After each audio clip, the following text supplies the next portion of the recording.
નમસ્કાર મિત્રો, આજે આપણે ચેપ્ટર 2 નો બીજો ભાગ કેપેસિટર અને કેપેસિટન્સ વિશે અભ્યાસ કરીશું.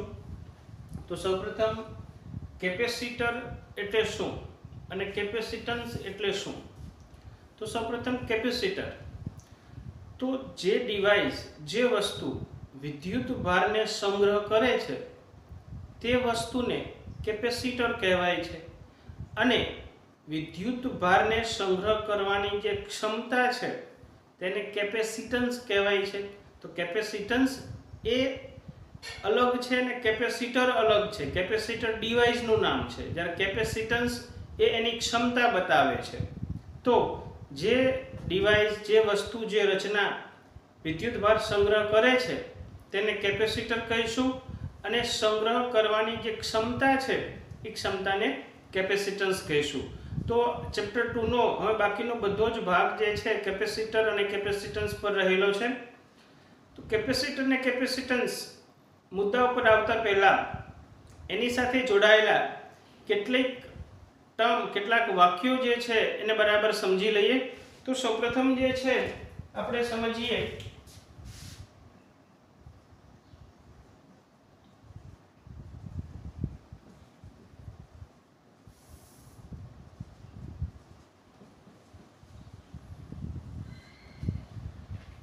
Dielectric strength. તો ગયા લેક્ચરની અંદર જે છે આપણે ડાઇલેક્ટ્રિક પદાર્થો વિશે ભણ્યા હતા કે જ્યારે ડાઇલેક્ટ્રિક પદાર્થને બાહ્ય વિદ્યુત ક્ષેત્રની અંદર મૂકવામાં આવે છે ત્યારે તે ડાઇલેક્ટ્રિક પદાર્થની અંદર ડાયપોલ મોમેન્ટ ઉત્પન્ન થાય છે. ડાયપોલ મોમેન્ટનું મૂલ્ય કેટલું, પોલરાઇઝેશન શું છે, આ બધી બાબતની ચર્ચા જે છે આપણે પાછળના 2 વિડીયોની અંદર કરેલી છે, એટલે હવે એમાં ડિટેલની અંદર આપણે નથી જતા. અહીંયા આપણે સમજશું કે ડાઇલેક્ટ્રિક સ્ટ્રેન્થ એટલે શું. તો તેને સમજવા માટે જે છે આપણે એક એક્સપેરિમેન્ટ લઈએ. એક્સપેરિમેન્ટ દ્વારા જે છે આ શબ્દને સમજીએ.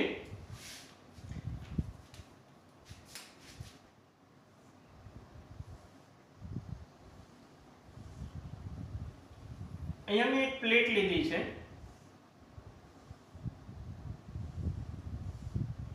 એક આ બીજી પ્લેટ છે. આ પ્લેટને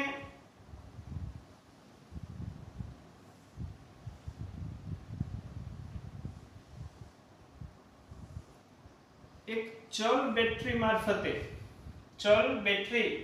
મારફતે જોડી દઈએ છીએ. બેટરીનો ધન છેડો આ એ પ્લેટ સાથે જોડાયેલો છે, એટલે આ એ પ્લેટ જે છે એ ધન વિદ્યુત ભારિત થયેલી છે તેમ કહી શકાય. બેટરીનો બી છેડો જે છે બી પ્લેટ સાથે જોડાયેલો છે, એટલે બી છેડો ઋણ છે જે બી પ્લેટ સાથે જોડાયેલો છે, માટે પ્લેટ બી છે એ ઋણ વિદ્યુત ભારિત થયેલી છે તેમ કહેવાય. બંને પ્લેટ વચ્ચેનું અંતર જે છે ડી લઈએ. તો બે પ્લેટની વચ્ચેની જે જગ્યા જે છે તે જે માધ્યમ તરીકે વર્તે છે, અત્યારે જે છે માધ્યમ તરીકે હવા છે. બે પ્લેટ હવાના માધ્યમ દ્વારા એકબીજા સાથે જોડાયેલી છે અને આપણે જાણીએ છીએ તેમ હવા એક અવાહક માધ્યમ છે, માટે બેટરીમાંથી કોઈ પણ પ્રવાહનું વહન થશે નહીં. બી પ્લેટ ઉપરના ઇલેક્ટ્રોન જે છે એ પ્લેટ પર જઈ શકશે નહીં, કારણ કે વચમાં હવા છે અને હવા જે છે એ એક અવાહક માધ્યમ તરીકે વર્તે છે, જે આપણે સારી રીતે જાણીએ છીએ. આપણે એ પણ જાણીએ છીએ કે એ પ્લેટ ધન વિદ્યુત ભારિત છે, બી પ્લેટ ઋણ વિદ્યુત ભારિત છે, માટે અહીંયા બે પ્લેટની વચ્ચે વિદ્યુત ક્ષેત્ર નું નિર્માણ થયેલું છે, જેને આપણે E વડે દર્શાવીએ છીએ. હવે બેટરીના જે વોલ્ટેજ છે એને ધીરે ધીરે વધારીએ છીએ. બેટરીના વોલ્ટેજ ધીરે ધીરે વધારતા એ પ્લેટ વધારે ને વધારે ધન વિદ્યુત ભારિત થાય છે, જ્યારે બી પ્લેટ વધારે ને વધારે ઋણ વિદ્યુત ભારિત થાય છે. એ અને બી બંને પ્લેટ વધારે ને વધારે વિદ્યુત ભારિત થવાને લીધે એ પ્લેટ અને બી પ્લેટ વચ્ચે વિદ્યુત ક્ષેત્રનું મૂલ્ય જે છે એ વધતું જાય છે. વોલ્ટેજ વધારતા વિદ્યુત ક્ષેત્રનું મૂલ્ય વધતું જ જાય છે. વોલ્ટેજ વધારતા વિદ્યુત ક્ષેત્રનું મૂલ્ય વધતું જ જશે. વોલ્ટેજના કોઈ એક ચોક્કસ મૂલ્ય માટે બે પ્લેટ વચ્ચે રહેલી હવાની અંદર જે છે ઘણા બધા પરમાણુઓ હોય છે. તે પરમાણુમાં રહેલા ઇલેક્ટ્રોન એ આ વિદ્યુત ક્ષેત્રની અંદર છે, અને આપણે જાણીએ છીએ તે પ્રમાણે કે આ ઇલેક્ટ્રોન ઉપર વિદ્યુત ક્ષેત્રની વિરુદ્ધ દિશામાં q * E જેટલું બળ લાગે છે. અત્યારે આ ઇલેક્ટ્રોન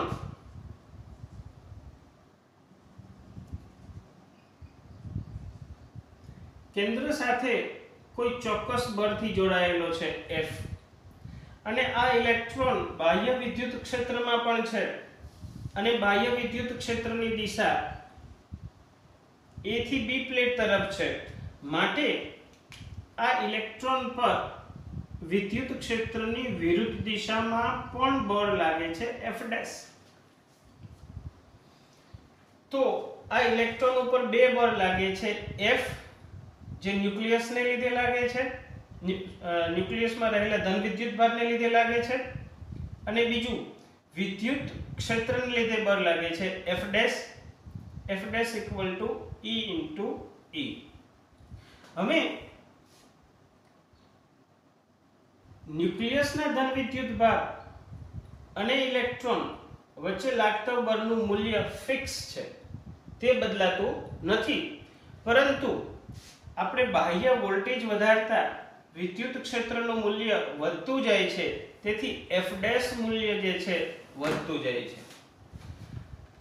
બાહ્ય વોલ્ટેજ અથવા તો બે પ્લેટ વચ્ચેના વિદ્યુત ક્ષેત્રના એવા કોઈ ચોક્કસ મૂલ્ય માટે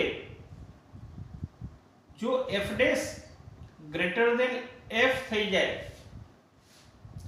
તો આ પરમાણુમાં રહેલો ઇલેક્ટ્રોન જે છે એ ન્યુક્લિયસથી છૂટો પડી જાય છે, અને છૂટો પડેલો ઇલેક્ટ્રોન જે છે ધન પ્લેટ ઉપર જમા થાય છે.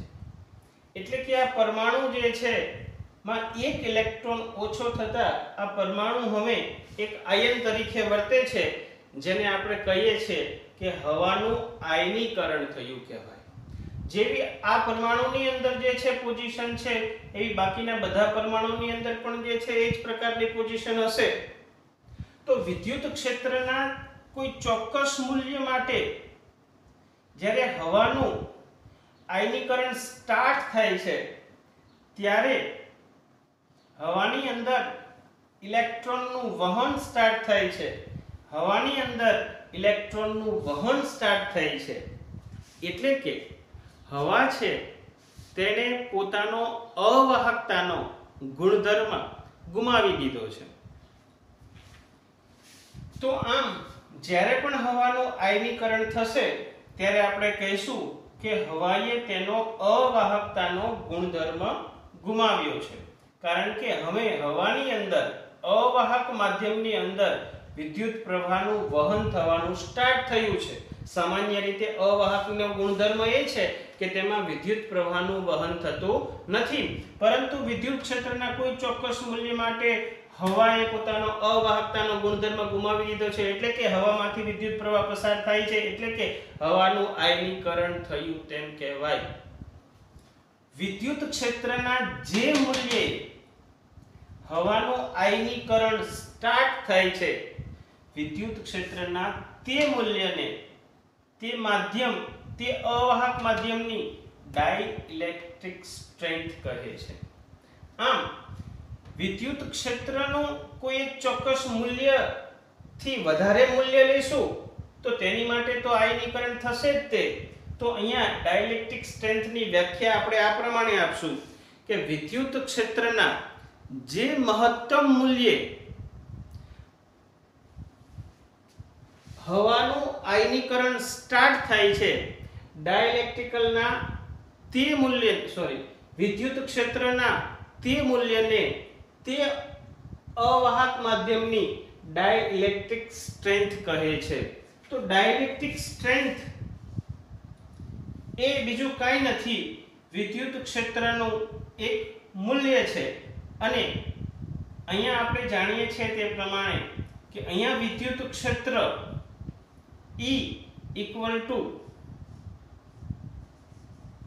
V/d લઈ શકીએ જો આ બંને પ્લેટ એકબીજાની ખૂબ નજીક રહેલી હોય. તો બે પ્લેટ વચ્ચેનું અંતર ખૂબ ઓછું હોય, એટલે કે એનું પરિમાણ ખૂબ ઓછું હોય, તો આ બંને પ્લેટના ક્ષેત્રફળને ખૂબ મોટા લઈ શકાય, એટલે કે અનંત ગણી શકાય. અને આપણે જાણીએ છીએ તે પ્રમાણે કે બે પ્લેટને જ્યારે અનંત લેવામાં આવે ત્યારે તેનું વિદ્યુત ક્ષેત્રનું મૂલ્ય જે છે તે અંતર ઉપર આધાર રાખતું નથી.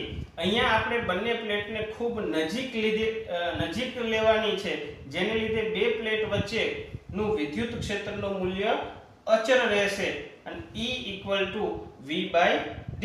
તો આ વિદ્યુત ક્ષેત્ર કે જેના મૂલ્ય માટે આયનીકરણ સ્ટાર્ટ થાય છે વિદ્યુત ક્ષેત્રના તે મૂલ્યને તે અવાહક માધ્યમની ડાઇલેક્ટ્રિક સ્ટ્રેન્થ કહે છે. આમ ડાઇલેક્ટ્રિક સ્ટ્રેન્થનો એકમ જોવા જઈએ તો તે વોલ્ટ પર મીટર થશે, અથવા તો વોલ્ટ પર સેન્ટીમીટર થશે, અથવા તો વોલ્ટ પર mm થશે. સામાન્ય રીતે ડાઇલેક્ટ્રિક સ્ટ્રેન્થ વોલ્ટ પર સેન્ટીમીટર અથવા તો વોલ્ટ પર mm ની અંદર પ્રેક્ટિકલી હોય છે. તો ડાઇલેક્ટ્રિક સ્ટ્રેન્થ એટલે શું એના વિશે જે છે અત્યારે આપણે ચર્ચા કરી કે હવા જ્યારે કોઈ અવાહકને બાહ્ય વિદ્યુત ક્ષેત્રમાં મૂકવામાં આવે અને વિદ્યુત ક્ષેત્રનું મૂલ્ય વધારતા જઈએ તો વિદ્યુત ક્ષેત્રના વધતા મૂલ્યની સાથે સાથે કોઈ એક આપણને વિદ્યુત ક્ષેત્રનું એવું ચોક્કસ મૂલ્ય મળશે કે જે મૂલ્યએ હવાનું અથવા તો અવાહક માધ્યમ પોતાનો અવાહકતાનો ગુણધર્મ ગુમાવી દેશે. તો વિદ્યુત ક્ષેત્રના તે મૂલ્યને તે અવાહકની ડાઇલેક્ટ્રિક સ્ટ્રેન્થ કહેવામાં આવે છે. અહીંયા આપણે હવાની વાત કરી છે. દરેક અવાહક માધ્યમની ડાઇલેક્ટ્રિક સ્ટ્રેન્થ અલગ હોય છે. હવાની ડાઇલેક્ટ્રિક સ્ટ્રેન્થ E એ 3000 વોલ્ટ પર mm છે. તો અહીંયા જે છે આયનીકરણ કેમ ઉત્પન્ન થાય છે, ડાઇલેક્ટ્રિક સ્ટ્રેન્થ શું છે એના વિશે આપણે ચર્ચા કરી. તો ડાઇલેક્ટ્રિક સ્ટ્રેન્થ એટલે વિદ્યુત ક્ષેત્રનું એ મહત્તમ મૂલ્ય કે જેની માટે આયનીકરણ સ્ટાર્ટ થાય છે. જ્યારે આયનીકરણ સ્ટાર્ટ થાય છે ત્યારે અવાહક માધ્યમ પોતાનો અવાહકતાનો ગુણધર્મ ગુમાવી દે છે અને આ ઘટનાને ડાઇલેક્ટ્રિક બ્રેકડાઉન પણ કહેવામાં આવે છે. જે વોલ્ટેજે આયનીકરણ સ્ટાર્ટ થાય છે તે વોલ્ટેજને બ્રેકડાઉન વોલ્ટેજ કહેવામાં આવે છે. ઘટનાને ડાઇલેક્ટ્રિક બ્રેકડાઉન, ડાઇલેક્ટ્રિક એટલે અવાહક, એનું બ્રેકડાઉન એટલે કે એનો ગુણધર્મ ગુમાવી દીધો છે, માટે આ ઘટનાને જે છે ડાઇલેક્ટ્રિક બ્રેકડાઉન કહીશું. જે વોલ્ટેજ આ ઘટના બને છે તે વોલ્ટેજને બ્રેકડાઉન વોલ્ટેજ કહીશું અને એ વિદ્યુત ક્ષેત્રના મૂલ્યને એ માધ્યમની ડાઇલેક્ટ્રિક સ્ટ્રેન્થ કહીશું.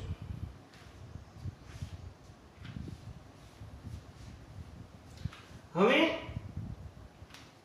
આપણે કેપેસિટર તરફ આગળ વધીએ છીએ.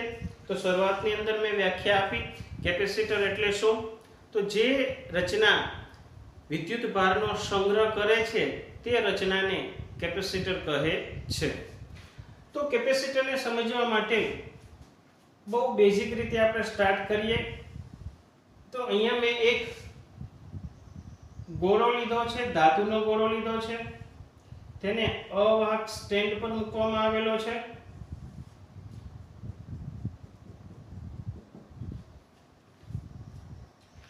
હવે આ ગોળા ઉપર હું ધન વિદ્યુત ભાર ને મૂકું છું. તો આ જ ચેપ્ટરના આગળના ભાગની અંદર વિદ્યુત સ્થિતિમાન વિશે ભણ્યા એની આગળના પહેલા ચેપ્ટરની અંદર વિદ્યુત ક્ષેત્ર વિશે આપણે ખૂબ સારી રીતે સમજ્યા છીએ. તો આ ગોળા ઉપર જ્યારે વિદ્યુત ભારને મૂકવામાં આવે છે ત્યારે તેની આજુબાજુના કોઈ પણ બિંદુએ આપણે વિદ્યુત સ્થિતિમાનને અને વિદ્યુત ક્ષેત્રને વ્યાખ્યાયિત કરી શકીએ છીએ. અને આપણે જાણીએ છીએ તે પ્રમાણે કે અહીંયા ગોળાની ત્રિજ્યા r લઈ લઈએ તો ગોળાની સપાટી પર વિદ્યુત સ્થિતિમાન V = k q r હશે તથા વિદ્યુત ક્ષેત્ર સપાટી ઉપર k q r² હશે. ઇક્વેશન ઉપરથી આપણને ખ્યાલ આવે કે જેમ જેમ વિદ્યુત ભારનું મૂલ્ય વધારતા જશું તેમ તેમ વિદ્યુત સ્થિતિમાનનું મૂલ્ય વધતું જશે અને તેવી જ રીતે જે છે વિદ્યુત ક્ષેત્રનું મૂલ્ય પણ વધતું જશે. તો હું અહીંયા ગોળા પર ધન વિદ્યુત ભાર વધારતો જાઉં છું તેમ તેમ ગોળાની સપાટી પર તથા તેની આજુબાજુના વિસ્તારની અંદર વિદ્યુત સ્થિતિમાન અને વિદ્યુત ક્ષેત્રનું મૂલ્ય વધતું જશે. તો અહીંયા આપણે ચર્ચા કરી તે પ્રમાણે અહીંયા પણ જે છે આજુબાજુમાં અવાહક માધ્યમ તરીકે અત્યારે આપણે હવા લીધેલી છે, અહીંયા પણ હવા લીધેલી છે. તો અહીંયા આપણે જોયું કે વિદ્યુત ક્ષેત્ર વધતું જશે તો કોઈ એક ચોક્કસ મૂલ્ય માટે હવાનું આયનીકરણ સ્ટાર્ટ થશે. એવી જ રીતે અહીંયા વિદ્યુત ભાર વધારતા તેની આજુબાજુના વિસ્તારની અંદર હવા રહેલી છે અને હવાની અંદર વિદ્યુત ક્ષેત્રનું મૂલ્ય વધતું જશે. તો વિદ્યુત ક્ષેત્રના કોઈ ચોક્કસ મૂલ્ય માટે હવાનું આયનીકરણ સ્ટાર્ટ થશે. હવાનું આયનીકરણ સ્ટાર્ટ થશે એટલે અહીંયા વાત કરીએ પ્રમાણે કે હવામાંથી ઇલેક્ટ્રોન જે છે ગોળા ઉપર આવશે. અહીંયા ઇલેક્ટ્રોન જે છે ઋણ પ્લેટ ઉપરથી ધન પ્લેટ ઉપર આવતા હતા, જ્યારે અહીંયા ઇલેક્ટ્રોન જે છે એ જમીનમાંથી ગોળા ઉપર આવશે. આપણે જાણીએ છીએ કે પૃથ્વી જે છે એ એક વાહક છે જે અનંત ઇલેક્ટ્રોનને સપ્લાય કરી શકે છે તથા અનંત ઇલેક્ટ્રોનને પોતાની અંદર શોષણ પણ કરી શકે છે. તો અહીંયા જે છે વિદ્યુત ધારો કે q જેટલો વિદ્યુત ભાર મેં મૂક્યો છે અને q જેટલા વિદ્યુત ભારને લીધે આજુબાજુની અંદર હવાનું આયનીકરણ સ્ટાર્ટ થઈ ગયું છે અને હવાનું આયનીકરણ સ્ટાર્ટ થવાને લીધે ઇલેક્ટ્રોન જે છે એ પૃથ્વીમાંથી ગોળા તરફ આગળ વધે છે અને ગોળા ઉપર જાય છે. હવે ધારો કે કોઈ એક આ મૂલ્ય માટે જે છે અત્યારે આયનીકરણ સ્ટાર્ટ થયું નથી, પરંતુ હવે જે છે હું કોઈ એક વિદ્યુત ભાર અહીંયા મૂકું છું તો આયનીકરણ સ્ટાર્ટ થશે. જેવો મેં વિદ્યુત ભાર ગોળા ઉપર મૂક્યો કે હવાની અંદર આયનીકરણ સ્ટાર્ટ થયું, હવાની અંદર આયનીકરણ સ્ટાર્ટ થયું એટલે ઇલેક્ટ્રોન જે છે ગોળા ઉપર આવ્યો. ઇલેક્ટ્રોન ગોળા ઉપર આવવાને લીધે તે ધન વિદ્યુત ભારને તટસ્થ કરી નાખે છે. તો અહીંયા મેં એક વિદ્યુત ભાર મૂક્યો તો બીજો ધન વિદ્યુત ભાર જે છે તટસ્થ થઈ ગયો. અહીંયા જે છે ફરીવાર જે છે કોઈ હું એક ધન વિદ્યુત ભાર મૂકીશ તો ફરીવાર આયનીકરણ સ્ટાર્ટ થશે, ઇલેક્ટ્રોન જમીનમાંથી આવશે અને ધન વિદ્યુત ભાર સાથે જોડાય અને ધન વિદ્યુત ભારને તટસ્થ કરી નાખશે.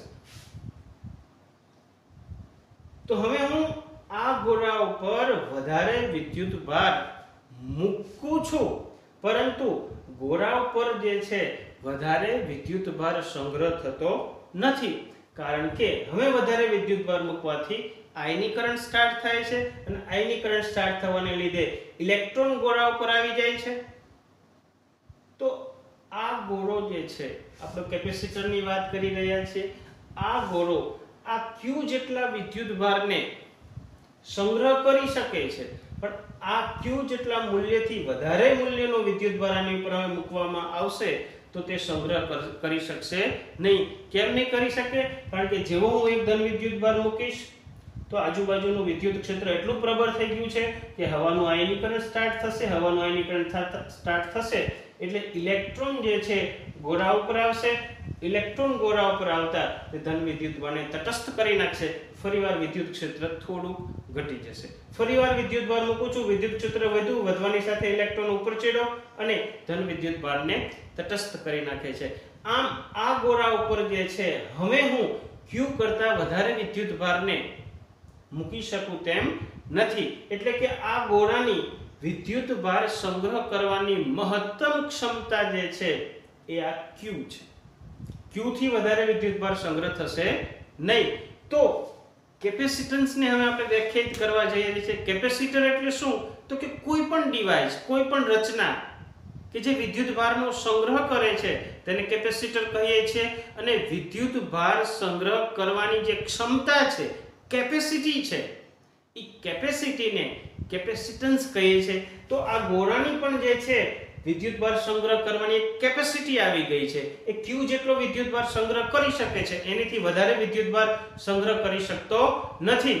તો આ ગોળાનું જે છે સૌપ્રથમ આપણે કેપેસિટન્સને વ્યાખ્યાયિત કરીએ. તો સૌથી પહેલા જે છે કેપેસિટન્સની વ્યાખ્યા સમજી લઈએ.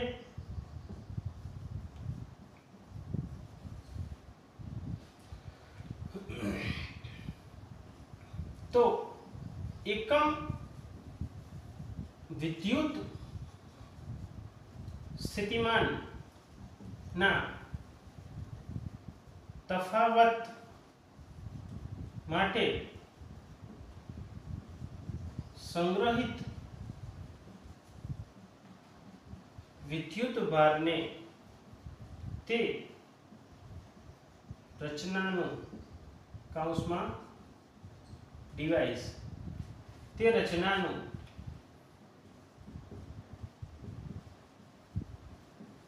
કેપેસિટન્સ કહે છે. વ્યાખ્યા ઉપરથી જે છે એનું મેથેમેટિકલ ફોર્મ બનાવી શકાય છે. એકમ વિદ્યુત સ્થિતિમાનના તફાવત માટે, એકમ શબ્દ છે એટલે કેપેસિટન્સ C = Q. અગાઉ પણ વાત કરી હતી કે એકમ શબ્દ જે છે એ નામની ભૌતિક રાશિ હંમેશા છેદમાં જશે. તો અહીંયા વિદ્યુત ભારને જ કેપેસિટન્સ કહે છે. એટલે વિદ્યુત ભાર છે એ જ કેપેસિટન્સ છે, પરંતુ એકમ વિદ્યુત સ્થિતિમાનના તફાવત માટે. તો C = Q/V. એકમની વાત કરીએ કેપેસિટન્સના તો Q નો એકમ આપણે જાણીએ છીએ કુલમ્બ છે અને વિદ્યુત સ્થિતિમાનનો એકમ આપણે જાણીએ છીએ વોલ્ટ છે. આમ કેપેસિટન્સનો એકમ જે છે કુલમ્બ પર વોલ્ટ બને છે,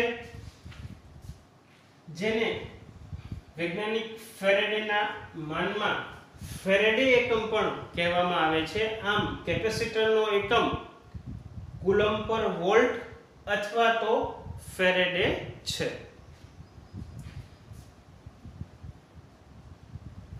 કેપેસિટરની સંજ્ઞાની વાત કરીએ તો કેપેસિટરને બેટરીની જેમ જ દર્શાવવામાં આવે છે, પરંતુ એક વાતનો તફાવત છે કે જ્યારે બેટરીને દર્શાવીએ છીએ ત્યારે તેનો એક લીટી મોટી હોય છે અને એક લીટી નાની હોય છે, જે પ્લસ અને માઈનસ ટર્મિનલ બતાવે છે. જ્યારે કેપેસિટરની અંદર બંને લીટીઓ સમાન હોય છે. જ્યારે કેપેસિટરને આવી રીતે આ કેપેસિટરને દર્શાવવા માટેની સંજ્ઞા છે, જેમ રેઝિસ્ટન્સને દર્શાવવા માટેની સંજ્ઞા છે કે રેઝિસ્ટન્સને આપણે આવી રીતે દર્શાવીએ છીએ, તેવી રીતે કેપેસિટરને દર્શાવવા માટે આપણી આ સંજ્ઞા છે. જો કોઈ સંજ્ઞાની અંદર આવી રીતે દર્શાવેલું હોય તો તે એવું દર્શાવે છે કે આ કેપેસિટર જે છે એ ચલ કેપેસિટર છે, આ ફિક્સ્ડ કેપેસિટર છે. જેમ મેં અહીંયા બેટરીને ડ્રો કરી છે એરો સાથે, તો અહીંયા મેં લીધું છે એ દર્શાવે છે કે આ બેટરી છે તે ચલ બેટરી છે. વ્યવહારની અંદર જે છે 1 ફેરેડે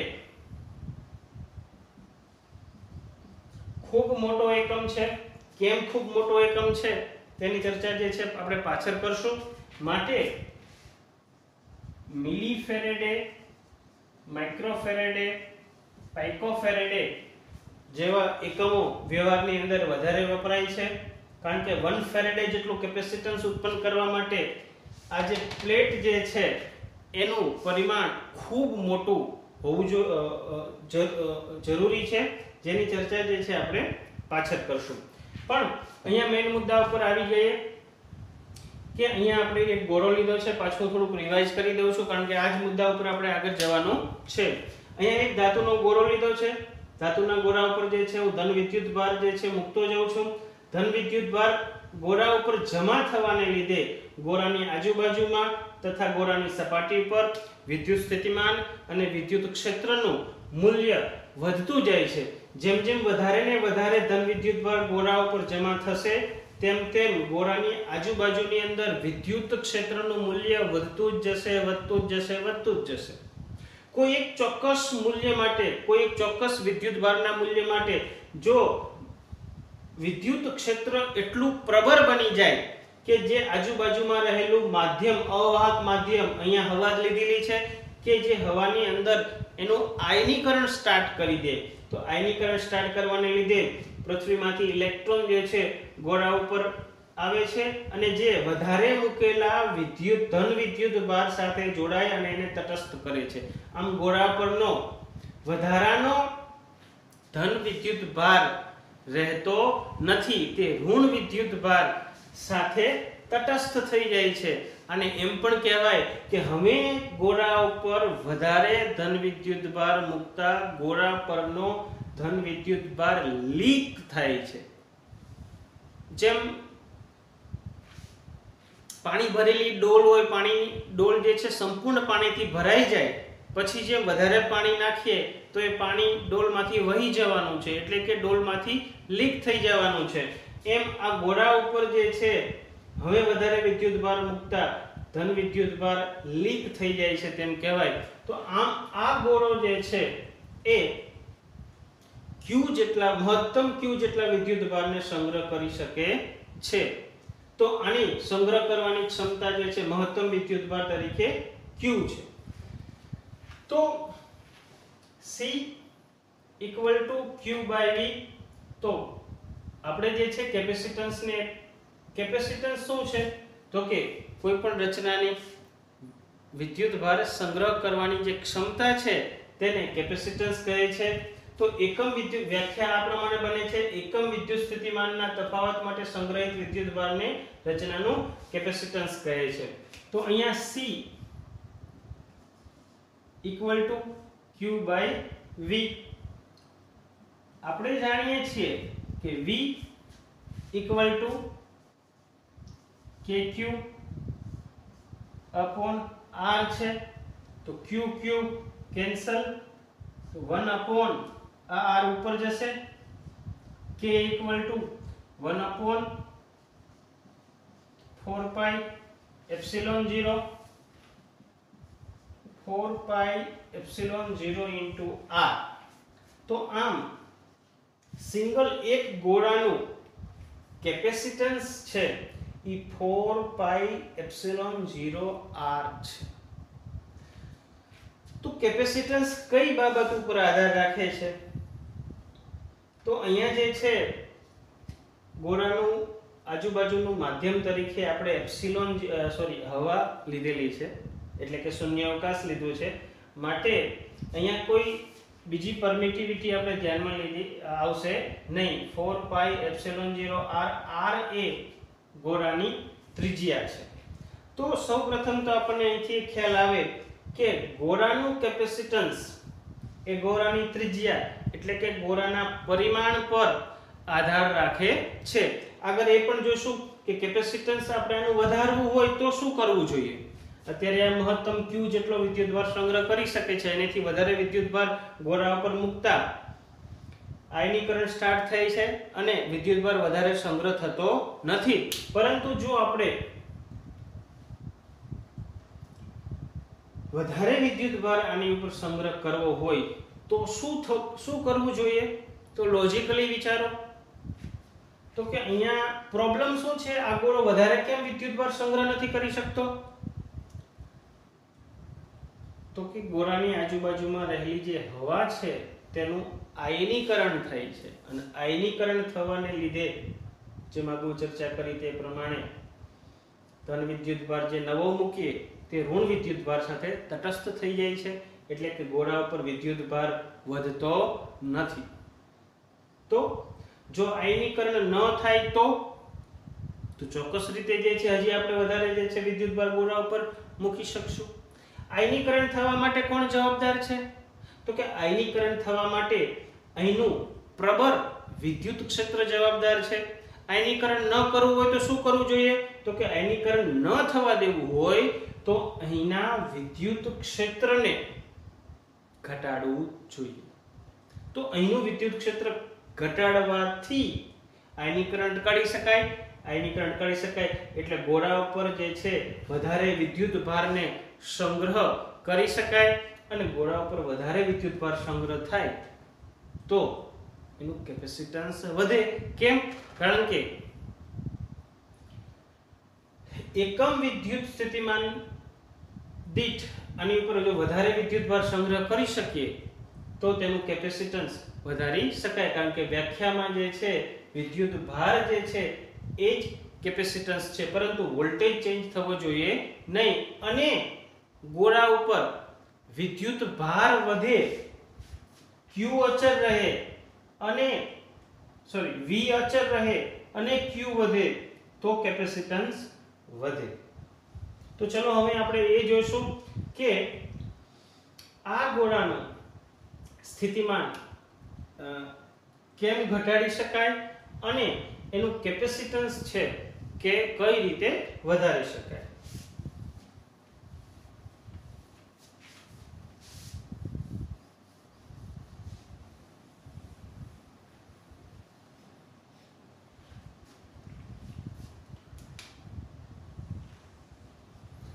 તો આ જ મુદ્દા વિશે આપણે અગાઉ ભણી ચૂક્યા છીએ, વિદ્યુત ભારનો પ્રેરણ વિશે. તો એ જ કન્સેપ્ટને અહીંયા આપણે લાગુ પાડવાનો છે. તો કે આ જે છે ધાતુના ગોળાની બાજુમાં હું એક એવો જ ધાતુનો ગોળાને મૂકું છું. આપણે સારી રીતે જાણીએ છીએ કે આ ગોળો ધન વિદ્યુત ભારિત હોવાને લીધે આ ધાતુના ગોળામાં રહેલા ઇલેક્ટ્રોન જે છે આ ગોળાની આ સપાટી ઉપર જમા થશે, જ્યારે બીજી સપાટી પર ધન વિદ્યુત ભાર જે છે તે ખુલ્લો થશે. હવે આ ગોળાને જો છે જમીન સાથે અર્થિંગ કરવામાં આવે, એટલે કે જમીન સાથે જોઈન્ટ કરવામાં આવે, તો આપણે જાણીએ છીએ કે અહીંથી જે છે ઇલેક્ટ્રોન ગોળા ઉપર ચડશે, અને આ જે છે ધન વિદ્યુત ભાર સાથે જમીનમાંથી આવેલા ઇલેક્ટ્રોન ધન વિદ્યુત ભાર સાથે જોડાઈ જશે અને આ ધન વિદ્યુત ભારને તટસ્થ કરી નાખશે. આ ધન વિદ્યુત ભાર તટસ્થ થઈ ગયાથી અહીંથી જે છે હવે આપણે આ અર્થિંગને, આ જોડાણને જે છે દૂર કરીએ તો આ ધન વિદ્યુત ભાર તો તટસ્થ થઈ ગયો છે, તો આ સમગ્ર ગોળા પર જે છે ઋણ વિદ્યુત ભાર જે છે સમાન રીતે વિતરિત થઈ જશે. ઓકે, હવે તો કે પહેલા જે છે આ ગોળાની વાત કરીએ તો આ ગોળાની આ સપાટી પર વિદ્યુત સ્થિતિમાન V = KQ/R હતું, જે માત્ર આ એક જ ગોળો પહેલા હતો, એટલે એની ઉપર રહેલા વિદ્યુત ભાર ને લીધે જ તેની સપાટી પર વિદ્યુત સ્થિતિમાન મળતો હતો અને KQ/R છે. અહીંયા આપણે બાજુમાં બીજો ગોળો મૂકી અને આ ગોળા પર વિદ્યુત ભારનું પ્રેરણ કર્યું. બીજા ગોળા ઉપર વિદ્યુત ભાર પ્રેરિત થવાને લીધે અહીંયા જે છે -Q જેટલો વિદ્યુત ભાર પ્રેરિત થશે. અહીંયા જે છે +Q છે તો અહીંયા -Q વિદ્યુત ભાર પ્રેરિત થશે, જે આપણે વિદ્યુત ભારના પ્રેરણના મુદ્દાની અંદર શીખી ગયા છીએ, એટલે એની ડિટેલમાં ચર્ચા કરતો નથી. પરંતુ હવે જે છે આ બિંદુનો ગોળાની ધન વિદ્યુત ભારિત ગોળાની સપાટી પરના સ્થિતિમાન વિશે વિચારીએ તો અહીંયા જે છે ધન ગોળાના વિદ્યુત ભારને લીધે સપાટી પરનું વિદ્યુત સ્થિતિમાન kq/r કેપિટલ R, જે કેપિટલ R એ ગોળાની ત્રિજ્યા છે અને આ ઋણ વિદ્યુત ભારને લીધે પણ અહીંયા ક્યાંક વિદ્યુત સ્થિતિમાન જોવા મળશે અને એ સ્થિતિમાન જે છે kq/r છે. r એ કેન્દ્રથી અંતર છે. તો જ્યારે એકલો ધન ગોળો હતો ત્યારે સ્થિતિમાન kq/r હતું. બાજુમાં બીજો ગોળો મૂકી અને વિદ્યુત ભારનું પ્રેરણ કરવાથી હંમેશા સ્થિતિમાન kq/r માઈનસ kq/r, એટલે કે વિદ્યુત સ્થિતિમાનની અંદર કાંઈક ઘટાડો થયો. તેવી જ રીતે જે છે